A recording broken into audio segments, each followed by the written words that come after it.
Gracias otra vez por estar aquí. Que el Señor los bendiga. Y en esta noche vamos a hablar solamente de dos versículos, ¿ok? Pero estos versículos, híjoles, en 5 minutos, de verdad, cómo es increíble la palabra del Señor, porque obviamente primero me ministró a mí y me cambió el punto de vista acerca de ciertas cosas completamente, completamente. Puedo decir que el Señor ha transformado mi mente en 5 minutos que entendí estos versículos. Así que yo espero que suceda lo mismo con ustedes porque son muy importantes. Amén. Entonces, lo que vamos a hablar hoy es acerca del trabajo y la productividad. Amén. Estos dos versiculitos de los que vamos a estar hablando esta noche nos enseñan principios fundamentales sobre el trabajo y la productividad, obviamente desde la perspectiva de Dios. Y ambos contrastan la comunidad improductiva con el esfuerzo que produce fruto. Amén. Entonces vamos a leer Proverbios 14:4, donde dice, donde no hay bueyes, el granero está vacío. Con la fuerza del buey aumenta la cosecha. Amén. Bueno, esto tiene muchísimo de dónde sacarle. Lo que nos está enseñando este proverbio es un principio espiritual que podemos llamarlo el principio del desorden productivo, ¿ok? Dice aquí que donde no hay trabajo siendo realizado, no hay desorden con el que lidiar. Vamos a imaginarnos, si tenemos bueyes, obviamente van a traer una cantidad de desorden impresionante, ¿verdad? Porque tienen que comer, tienen que ser limpiados, tienen que sacarse a pasear, tienen que ser cuidados, si se enferman hay que atenderlos, ¿verdad? Sin embargo, el desorden que un buey trae vale la pena, porque su trabajo va a dar fruto y no va a importar todo ese desorden que están causando. Aquí la palabra garanero o un presebre o un establo, podríamos decir que es el lugar donde comen los animales, ¿verdad? Y sin bueyes, pues obviamente un establo va a estar súper limpio, ¿verdad? No va a estar apestoso, no va a haber que hacer ningún trabajo extra. Y el proverbio nos dice que la fuerza del buey es en lo que nos tenemos que enfocar, en lo que esa fuerza va a traer de provecho para nosotros. Obviamente, en el mundo antiguo o en épocas pasadas, los bueyes eran esenciales para la agricultura productiva. Podían arar campos que serían imposibles de trabajar solo con fuerza humana. Obviamente, ahora ya tenemos máquinas, ¿verdad? Pero esto quiero que lo tomen como un principio espiritual, ¿ok? Porque aquí hay una tensión entre el orden y la productividad. Y este proverbio nos presenta una verdad profunda y a veces debemos elegir entre la limpieza perfecta o la esterilidad. Y yo diría que aquí a veces caemos mucho en la comodidad, por no tener que lidiar con el desorden, por no tener que lidiar con los problemas. Y eso nos puede llevar a veces a la mediocridad. Ahora, cierto desorden, cuando hay cierto desorden, eh, podemos tener oportunidad para una abundancia de fruto, para un crecimiento. Y aquí es donde el Señor realmente tocó mi mente, transformó mi mentalidad, porque esto quiere decir que no debemos tenerle miedo a los problemas, sino que debemos verlos como una oportunidad para el crecimiento. Yo me acuerdo mucho una vez que estando en una reunión de líderes en una iglesia, le decía yo a otra de las líderes, le decía, ay, vamos a orar para que el Señor mande la gente adecuada a nuestra iglesia. Y se rió y me dice, ay, Lucy, dice, pero si vinieran puras gentes, digamos que buenos eh, creyentes, dice, entonces no habría crecimiento. Dice, son con los que son difíciles, con los que aprendemos cosas, los que nos ayudan a crecer espiritualmente. Me quedó eso en la mente, pero de una manera como intelectual. Pero ahora después de leer este versículo, de verdad que es verdad, no debemos tenerle miedo al al desorden, a los problemas que puedan traer las cosas, porque al final lo que estamos haciendo con ese trabajo va a producir fruto. Ahora, el orden puede llegar al punto de la esterilidad si queremos mantener todo perfecto, si no nos metemos en problemas, si ponemos nuestros límites con las personas. Pero este proverbio no es una súplica por el desorden, obviamente, ¿verdad? Ni físico ni espiritual, sino es una súplica a la disposición de aceptar trastornos y desórdenes que limpiar como como un precio que tenemos que pagar para el crecimiento o por el crecimiento. Por ejemplo, este principio es importante cuando se trata de la vida en la iglesia, en la comunidad, porque hay algunas personas que obviamente con buenas intenciones están obsesionados con asegurarse de que nunca haya ningún tipo de desorden que abordar entre los creyentes. Todos quisiéramos que todos fueran perfectos y que todos actuaran de la mejor manera. Pero cuando sale un problema, ahí lo debemos ver como una oportunidad para crecer como comunidad, para ayudar a esa persona a madurar y a nosotros también. Va a producir en nosotros paciencia, amabilidad, eh, vamos a tener misericordia también, puede ayudarnos a desarrollar misericordia.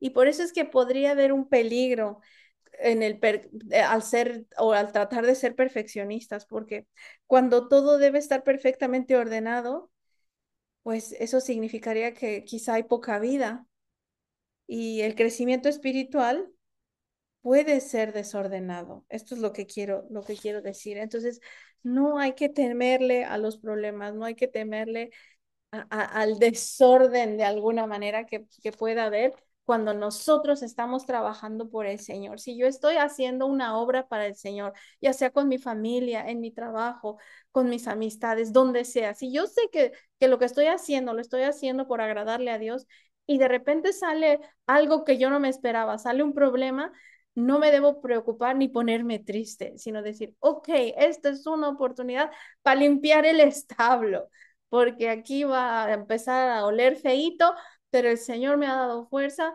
y dice que el desorden que yo estoy limpiando ahora me va a traer mucho más fruto que si no hubiera ese desorden, ¿ok? Por ejemplo, a veces pueden llegar nuevos creyentes y tienen preguntas, tienen problemas, tienen necesidades, ¿ok?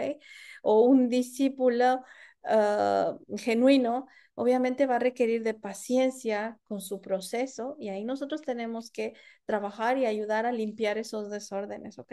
Así que esto no es solo una ofensa contra la libertad cristiana, sino que también crea un ambiente donde espiritualmente hablando, hay poco aumento, porque nadie tolera ningún desorden en el pesebre. Así que de ahora en adelante veamos los problemas y las cosas que no salen bien cuando estamos haciendo las cosas por el Señor, no las veamos como que, ay, no, Dios mío, ayúdame con esto, sino decir, ok, este es trabajo que tengo que limpiar, pero va a valer la pena, va a valer la pena. Amén.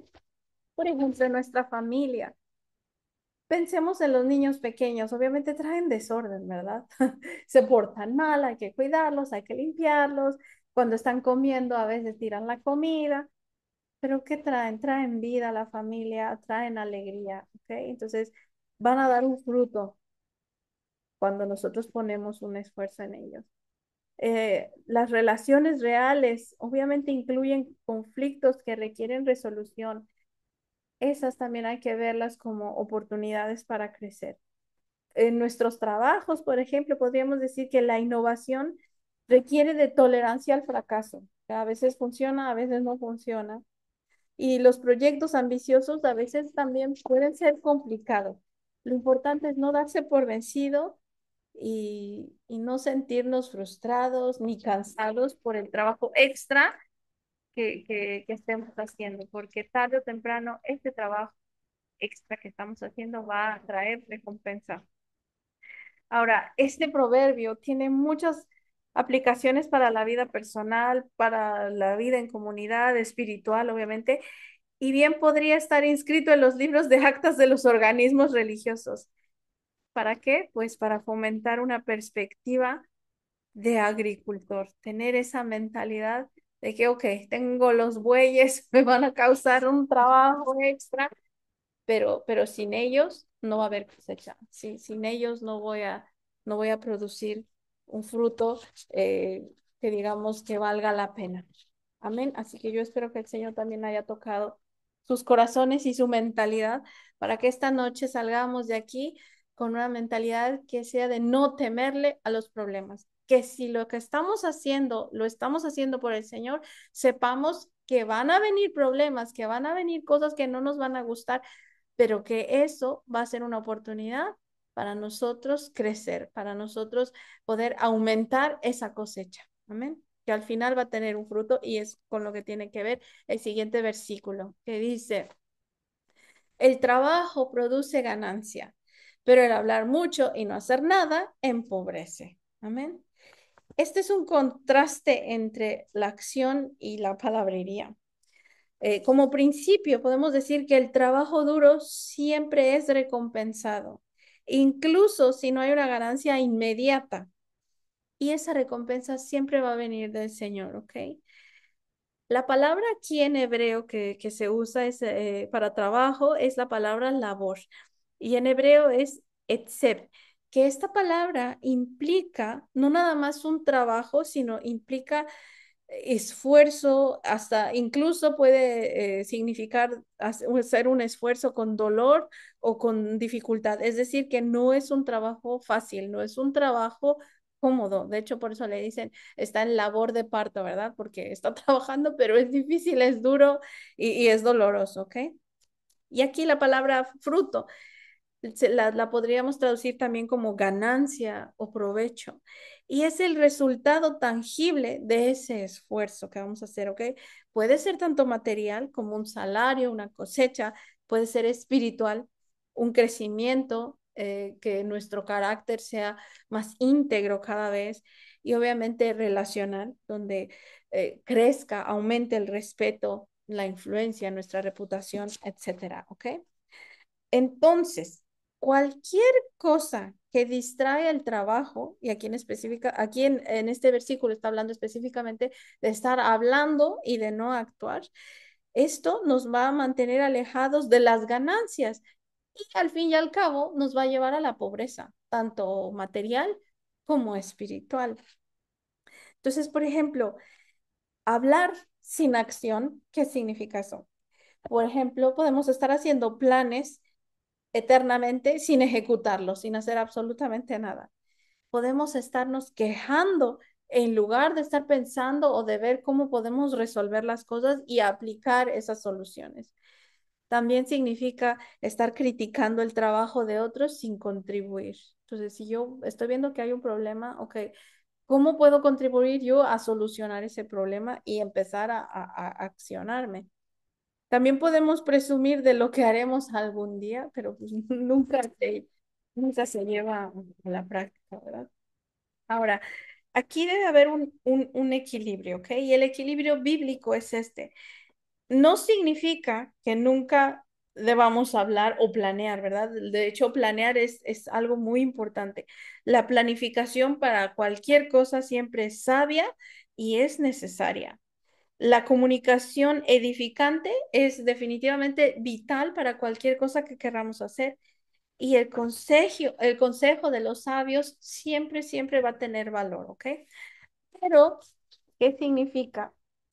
Que no nos quedemos en palabrería, que la acción debe seguir a las palabras, que hablar del trabajo, pues no es trabajar y que los resultados requieren esfuerzo, no solo intenciones.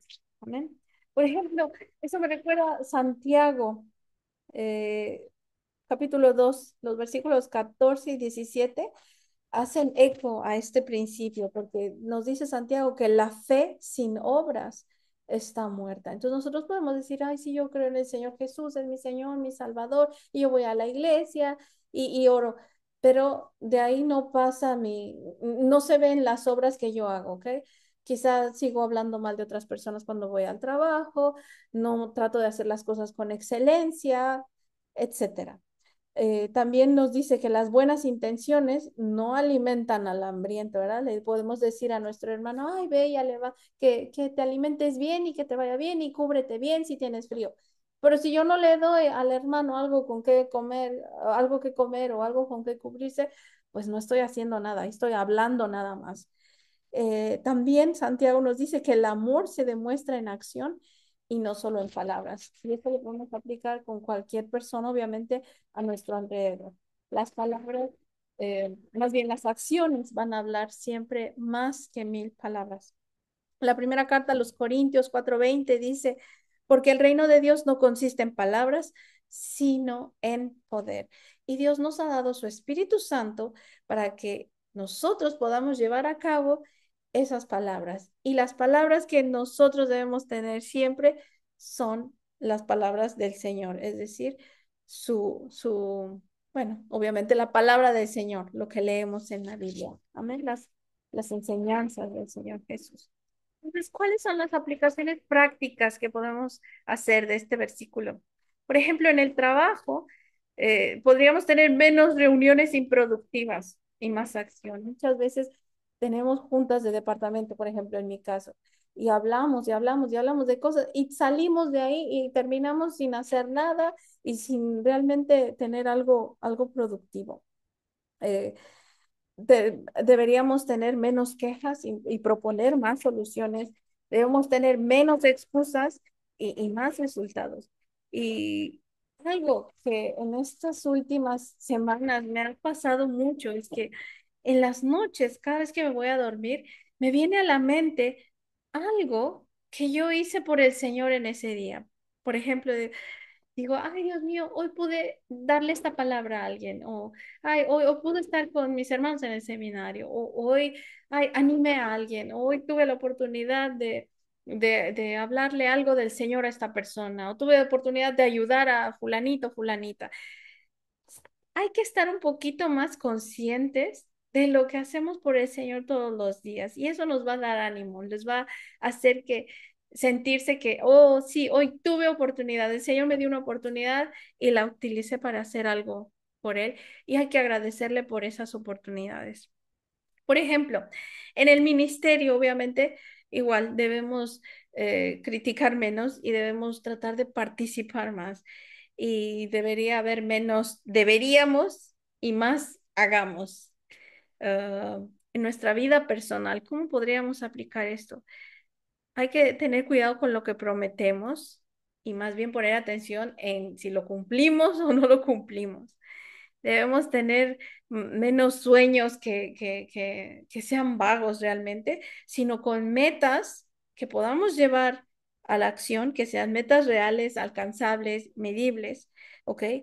Y también debemos tener menos consumo de contenido y más aplicación. Si yo estoy leyendo mucho la Biblia, por ejemplo, pero no la aplico, pues eso de nada sirve. Entonces, todo lo que obtengamos, todo lo que consumamos, hay que ponerlo en práctica. Amén. En nuestras relaciones, obviamente es importantísimo. Cuando le decimos a alguien te amo, hay que respaldarlo con actos. ¿Cómo respaldamos con actos? Sirviendo a los demás. ¿Qué puedo hacer yo por las personas? ¿Cómo puedo agregar yo valor a la vida de las personas? Eh, Cuando prometemos algo, hay que respaldar eso con esfuerzo que sea visible y hay que apoyarnos unos a otros expresado con ayuda práctica. ¿Ok? Entonces, como conclusión podemos decir que hay una conexión entre estos dos versículos, ¿ok? Y ambos versículos nos enseñan que el fruto, para obtener fruto, eso requiere de esfuerzo. Ahora, acabamos de ver que el buey, el toro trabaja, nos ayuda trabajando para nosotros poder producir pan, ¿verdad? Y la labor produce ganancia, la labor dura, la labor que duele, y que la comodidad es enemiga de la productividad. Acuérdense, un granero limpio, pero vacío, no hay nada. Y hay las palabras cómodas, pero empobrecedoras. Entonces podemos estar aquí sentados hablando muy bonito y todo, pero no vamos a crecer, ni nos vamos a hacer ricos, ni espiritual, ni materialmente, solamente hablando. Y por último, debemos aceptar cierta incomodidad por el bien mayor. Yo quiero que se vayan hoy con esto. Otra vez lo repito, hay que aprender a aceptar las incomodidades a cambio de un bien mayor. No debemos tener miedo a los problemas, especialmente si esos problemas son causados o hay cosas que salgan que no nos gustan cuando estamos haciendo lo correcto, cuando estamos haciendo lo que agrada al Señor. Porque el desorden va a venir con los bueyes. No nos podemos salvar del desorden si tenemos bueyes, pero sin bueyes no va a haber comida, ¿verdad? Así que el esfuerzo y hasta dolor del trabajo lo tenemos que aceptar sabiendo que vamos a tener una recompensa y que nuestra cosecha va a ser mucho más que abundante, tanto física como espiritualmente hablando. Amén. Gracias, Señor, te damos gracias nuevamente por tu palabra, porque abres nuestros ojos, Señor, porque sabemos que lo que tú tienes para nosotros es porque lo necesitamos, Señor, porque conoces a la perfección nuestro corazón y los deseos de nuestro corazón. Te damos gracias, Señor, porque tú quieres bendecirnos, quieres prosperarnos, quieres que seamos luz, Padre, quieres que sirvamos, Señor, en tu obra, Padre.